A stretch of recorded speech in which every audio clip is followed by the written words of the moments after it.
So how to become an Uber driver? Hello everyone, welcome back to our channel The Solution Guy. In today's video I'm going to be giving you some tips on how you can become an Uber driver, so make sure to watch the video till the end. So you have a different account for Uber passengers and Uber customers, but if you want to become a driver or a delivery person, you need to download this Uber driver drive and deliver application from the App Store, right?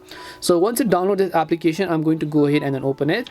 Now make sure to enter your phone number and then just try to sign in to an account. When you try to sign in, it will give you this information such as what are the required steps that you need in order to become an Uber driver. So I'll explain to you. The first is definitely your profile photo, right, which is your recommended next step. So make sure to take your photo. In this case, just tap on the take photo option and then you'll be able to take a photo.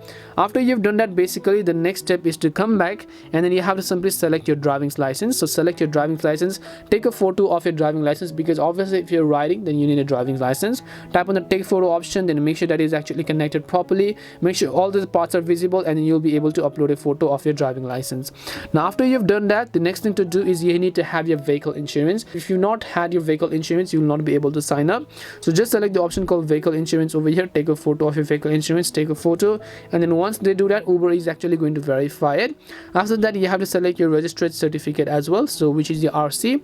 Take a photo of your registration certificate, and then once you've done that, come back, and then you can also need to have vehicle commercial permit, right? So just click on this option, you'll be able to find all that, and then you'll be able to have your commercial permit, and then take a photo and then sign up to become an Uber driver. And these are the prerequisites to becoming an Uber driver. Make sure you have all of the things that I mentioned in the video and the application. We hope the video was really helpful, and if it did help you, then make sure to leave a like and subscribe to the channel. If you have any more questions, then feel free to leave them down. Thank you very much for watching till the end, and see you in the next video.